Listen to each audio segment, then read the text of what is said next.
माझे सहकारी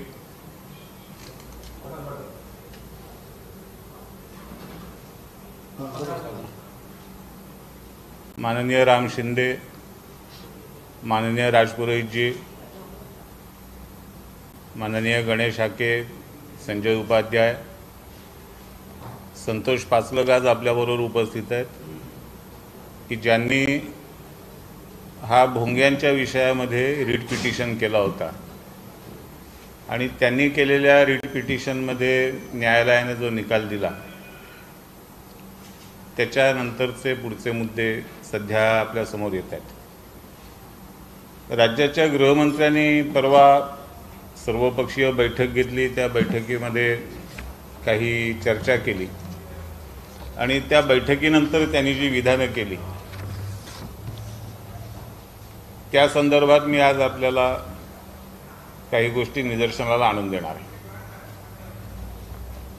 एकतर राज्याच्या गृहमंत्र्यांनी घेतलेल्या भूमिकेचा साध्या सोप्या मराठीमध्ये अर्थ असा होतो की राज्य सरकार म्हणून आमची काही जबाबदारी नाही, राज्य सरकार म्हणून आम्ही काही करणार नाही,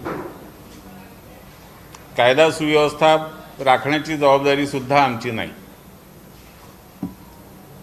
आणि आम्ही काही करणार नाही। ही जर भूमिका राज्याचे गृहमंत्री जाहीरपणे घेत असतील तर मला राज्याच्या गृहमंत्र्यांना आणि राज्याच्या मुख्यमंत्र्यांना एक प्रश्न विचारायचा आहे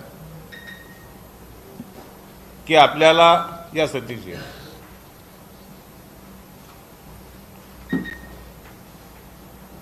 भारताचं संविधान आपण मान्य करता की नाही,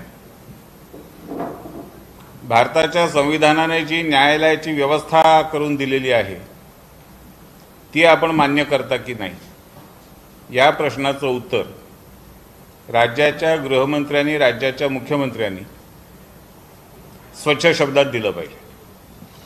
कारण ते ज्या वेगवेगळ्या गोष्टींचा आधार घेत आहेत त्याच्यामध्ये सगळ्यात शेवटी उच्च न्यायालयाने जो आदेश दिलेला आहे तो मी वाचून दाखवतो। त्यातला शेवटचा भाग जो आहे, we direct the respondents to take instructions and filed affidavit in this court stating therein whether all the mosques in the city of Mumbai and Navi Mumbai which use loudspeakers have applied for necessary permission for use of loudspeakers in the mosque. If necessary, permission is not obtained, then the police is directed to take adequate steps for the removal of these loudspeakers. अत्यंत स्वच्छ शब्दामध्ये उच्च न्यायालयाचा हा आदेश आहे आणि हा उच्च न्यायालयाने आदेश दिलेला जो आहे तो राज्य सरकारला दिलेला आदेश आहे, पोलिसांना दिलेला आदेश आहे आणि राज्य सरकार उच्च न्यायालयाच्या या आदेशाचं पालन करणार आहे की नाही एवढाच मुद्दा आहे। बाकी सगळी चर्चा फिजूल आहे, बाकी कुठलाही मुद्दा इथे चर्चेत आलेला नाही। कायदा आणि सुव्यवस्था राखणं ही राज्याची जबाबदारी आहे, राज्याच्या गृहमंत्रालयाची जबाबदारी आहे आणि ती जबाबदारी आपण पार पाडणार नाही असं जर राज्याचे गृहमंत्री जाहीरपणे सांगत असतील तर तो संविधानाचा अपमान आहे। त्यामुळे या विषयामध्ये गृहमंत्री जे काही बोललेले आहेत त्याचं स्पष्टीकरण आता मुख्यमंत्र्यांनी देणं आवश्यक आहे आणि त्याचबरोबर राज्यामध्ये अनधिकृत प्रार्थनास्थळ किती आहेत याची आकडेवारी राज्य सरकारकडे आहे आणि ती सर्वधर्मीयांची, कोणा एकाच धर्माची अशातला भाग नाही। या अनधिकृत प्रार्थनास्थळांच्या बाबतीत राज्य सरकार काय धोरण स्वीकारणार आहे याचंही स्पष्टीकरण राज्य सरकारने केलं पाहिजे। तिसरा मुद्दा यातला आहे की गृहमंत्र्यांच्या परवाच्या बोलण्यावरून जे लक्षात आलं त्याच्यावरला की ज्यांनी परवानगी घेतलेली नाही त्यांनी परवानगीसाठी अर्ज करावे असं गृहमंत्री सांगतात। याचा अर्थ काय? हा न्यायालयाचा आदेश 2016चा आहे। मधली 6 वर्ष ज्यांनी परवानगी न घेता न्यायालयाच्या आदेशाचा अवमान केला, गुन्हा केला, कायदा मोडला, त्यांना तुम्ही फक्त परवानगीचा अर्ज करा, आम्ही तुम्हाला परवानगी देऊ म्हणून सांगताय। म्हणजे सरळ सरळ गुन्हेगारांना पळवाटा काढून देण्याचा प्रयत्न, कायदा मोडणाऱ्यांना पळवाटा काढून देण्याचा प्रयत्न हा जर राज्याचे गृहमंत्री करत असतील तर मग त्यांच्याकडून कायदा आणि सुव्यवस्थेचं पालन किती प्रमाणात होईल याबद्दल लोकांच्या मनात शंका निर्माण होते। त्यामुळे या सगळ्या विषयामध्ये आमचं राज्य सरकारला आवाहन आहे की विनाकारण मतपेढीचं राजकारण खेळण्याचा प्रयत्न करू नका। विनाकारण कुठल्यानी कुठल्या तरी समाजाच्या भावनांशी खेळण्याचा प्रयत्न करू नका। सेक्युलर राज्यघटनेप्रमाणे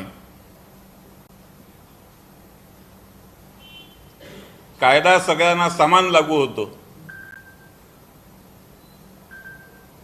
हे संविधानाचं आणि सेक्युलरिझमचं पहिलं तत्व आहे आणि कायद्याची अंमलबजावणी करण्याची जबाबदारी सरकारची असते, या ठिकाणी राज्य सरकारची आहे। त्याचं पालन योग्य पद्धतीने करा एवढंच आम्हाला राज्य सरकारला या निमित्ताने आवाहन करायचं आहे। आपल्याला या बाबतीत काही प्रश्न विचारायचे असतील तर विचारू शकता। सुप्रीम कोर्टाच्या निकालासंदर्भात जो सुप्रीम कोर्टाने दाखला दिला त्यासंदर्भात मी माहिती दिली, मात्र राज्य सरकारकडून या संदर्भामध्ये कितीही अंमलबजावणी होताना पाहिजे आहे। दुसरीकडे राज्यामध्ये कायदा सुव्यवस्था होत असताना संजय राऊत असं बोलतात की आम्ही वारंवार या संदर्भात चाल करून जाऊ, आम्ही हल्ला करू, या भाषेकडे जसं पाहता बोलण्यासंदर्भात सुप्रीम कोर्टाने आदेश दिले असताना सुद्धा राज्य सरकार ते आदेश मागे पुरवतं। पहिली गोष्ट, चाल करून जाऊ, हल्ला करून जाऊ, याव करू त्याव करू, हे कोणत्या जगात राहतात मला माहीत नाही आणि कोणत्या विश्वामध्ये वावरत असतात हेही मला माहीत नाही। यांनी ह्या बंपक भाषेचा वापर करण्यापेक्षा एकदा राज्य सरकार चालवून दाखवावं। आज राज्यामध्ये कायदा सुव्यवस्थेचा सगळ्या बाजूने बोऱ्या वाजलेला आहे। पालघरमधल्या साधूंच्या हत्येपासून सुरू झालेलं जे सगळं वातावरण आहे त्याच्यामध्ये सुधारणा न होता उलट त्याच्यामध्ये अधिकाधिक बिघाड होत चालला आहे आणि राज्यामध्ये जनतेला सुरक्षेची भावना तुम्ही देऊ शकत नाही। जनतेच्या मनामध्ये सुरक्षिततेची भावना नाही, हा रोजचा अनुभव आहे आणि त्याचं कारणच आहे की खुद्द राज्याचे गृहमंत्री सांगतात की कायदा सुव्यवस्थेचं पालन करण्याचं काम माझं नाही, जबाबदारी माझी नाही। सर्वोच्च न्यायालयाचा आदेश सरकार मानणार नाही, उच्च न्यायालयाचा आदेश मानणार नाही, मग हे सरकार करणार काय? कोणतं काम करणार आहे? जे अनिल देशमुखांनी केलं तेच, जे वाझेने केलं तेच, ज्या कारणाने वेगवेगळे मंत्री तुरुंगात गेले तेवढंच काम करणार का? जनतेच्या भल्याचं कोणतं काम करणार? त्यामुळे या सरकारने पहिल्यांदा आपल्या प्राथमिकता बदलल्या पाहिजेत। जनतेचे प्रश्न हा आपला महत्त्वाचा मुद्दा मानला पाहिजे, ही त्यातली आवश्यकता आहे।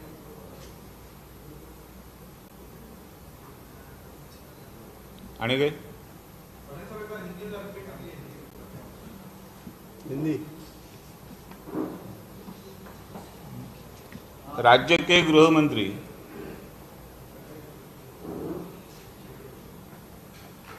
दिलीप वलसे पाटिल जी ने एक जो सर्वदलीय बैठक बुलाई थी, उस बैठक के पश्चात उन्होंने ये कहा कि राज्य में कानून और सुव्यवस्था रखने की जिम्मेदारी या कानून का अमल करने की जिम्मेदारी हमारी नहीं है। उन्होंने जिस मुद्दे को लेकर ये वक्तव्य किया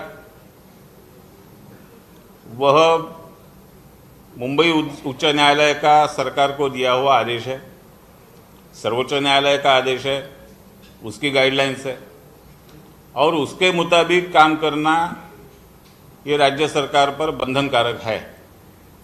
ऐसा होते हुए भी राज्य के गृह मंत्री अगर ये कहते हैं कि हम इसके ऊपर अमल नहीं करेंगे, तो मैं राज्य के मुख्यमंत्री महोदय से ये पूछना चाहता हूँ कि आप संविधान को मानते हैं कि नहीं? आपकी सरकार संविधान के मुताबिक काम करना चाहती है कि नहीं? आपकी सरकार न्याय व्यवस्था मानती है या नहीं मानती है? और इन सवालों का साफ साफ जवाब सरकार की तरफ से मुख्यमंत्री महोदय ने देना चाहिए, ऐसी हमारी मांग है।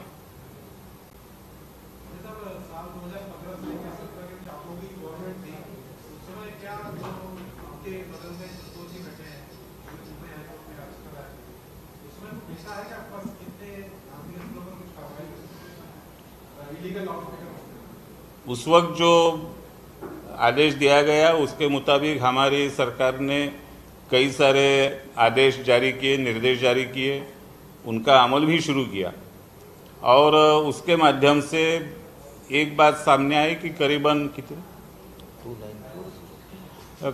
3000 के आसपास इलीगल लाउडस्पीकर्स का इस्तेमाल महाराष्ट्र में किया जाता है। उसमें सभी धर्मों के थे, ऐसा नहीं है कि केवल एक ही धर्म के लोग थे, ऐसा नहीं है, सभी धर्मों के लोग थे। लेकिन उस वक्त हमारी सरकार ने जो आदेश पारित किए थे और जिस तरह से कार्रवाई शुरू करी थी, उसके जरिए ये संख्या कम होने लगी थी।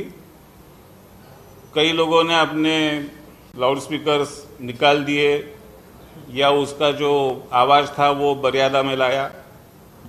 हमने कभी इस विषय को राजनीतिक मुद्दे से देखा नहीं, इसलिए हमने उसके ऊपर कभी कुछ वक्तव्य करना जरूरी समझा नहीं।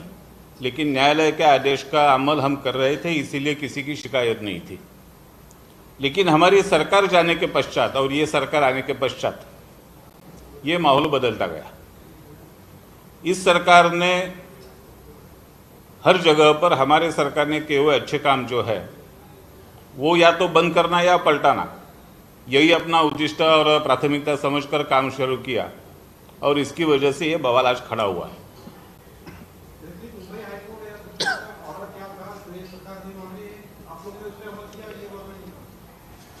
मुंबई हाईकोर्ट की सीधी ऑर्डर है। उन्होंने, जैसा मैंने कहा कि उन्होंने स्पष्ट शब्दों में कहा है कि all the mosque in the city of Mumbai and Navi Mumbai which use loudspeakers have applied for necessary permission for use of loudspeakers in the mosque. If necessary permission is not obtained, then police is directed to take adequate steps for the removal of these loudspeakers. बहुत ही स्वच्छ शब्दों में, कोई if end buts नहीं है, साफ सुथरे शब्दों में कहा है। यह आदेश राज्य सरकार को दिया था और राज्य सरकार ने ही इसके ऊपर अमल करना है, क्योंकि रिस्पोंडेंट जो कहा है, रिस्पोंडेंट राज्य सरकार है, तो राज्य सरकार को आदेश है, राज्य सरकार ने इसके ऊपर अमल करना है।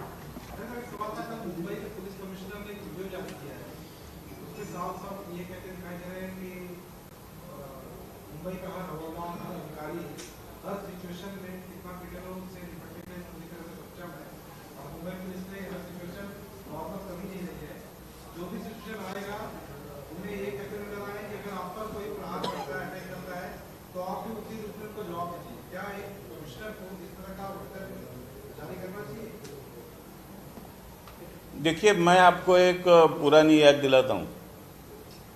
2014 के पहले कांग्रेस राष्ट्रवादी कांग्रेस की सरकार थी और राष्ट्रवादी कांग्रेस के गृह मंत्री थे। उस वक्त रजा अकादमी ने मोर्चा निकाला आजाद मैदान में और उस मोर्चे में पुलिस पर हमला हुआ। जो पुलिस औरतें थी उनके साथ बदसलूकी हुई। आर पाटिल गृह मंत्री थे, लेकिन किसी के ऊपर भी कोई गुनाह दर्ज नहीं हुआ। तो जब राष्ट्रवादी कांग्रेस का गृह मंत्री होता है तब पुलिस समझ जाती है कि आपने हालत क्या होने वाली है। शायद उसी के कारण पुलिस महासंचालक ने भी वक्तव्य किया होगा।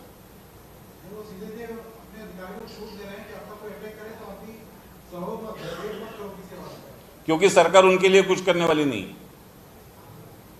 सरकार उनको समर्थन देने वाली नहीं है, सरकार उनको मदद करने वाली नहीं है, ये उनको मालूम है। संतोष जी, एक सवाल था कि आपका जो याचिका था, अब उसकी अगली सुनवाई कब है और उसमें क्या नया रूप सामने आ रहा है? कंटेम्प्ट अवमान याचिका दर्ज की है 2018 में और जिसकी सुनवाई आने वाले 14 जून को है। उसमें हम यही मुद्दे रखेंगे कि कानून का पालन नहीं हो रहा है, आदेशों का पालन नहीं हो रहा है और जो आदेशों का पालन नहीं कर रहे हैं उनके ऊपर तथा वो अधिकारी जो उनको संरक्षित कर रहे हैं उनके ऊपर कार्रवाई हो, इस तरह की मांग रखी गई है, प्रेयर्स में डाला गया है और उसका ब्यौरा भी आरटीआई के माध्यम से प्राप्त हुई जानकारी के अनुसार दिया गया है। जो पूरा डिटेल मांगा था मुंबई सहित पूरे महाराष्ट्र का, उसमें से कितने % डिटेल आपके पास आए थे और उसमें जो इलीगल लाउडस्पीकर के मामले जो पूरा कितने थे, उसमें मस्जिदों की इलीगल मामले कितने थे? ये आदेश पारित होने के बाद जब कार्रवाई नहीं हुई तो 2018 के पहले मैंने जानकारी प्राप्त करने की कोशिश की आरटीआई के माध्यम से पूरे महाराष्ट्र से सीपी और एसपी के द्वारा। 40% लोगों ने मुझे जानकारी दी, लेकिन 60% महाराष्ट्र पुलिस ने मुझे जानकारी नहीं दी, ये कहते हुए कि आरटीआई कानून के अंतर्गत नहीं आता।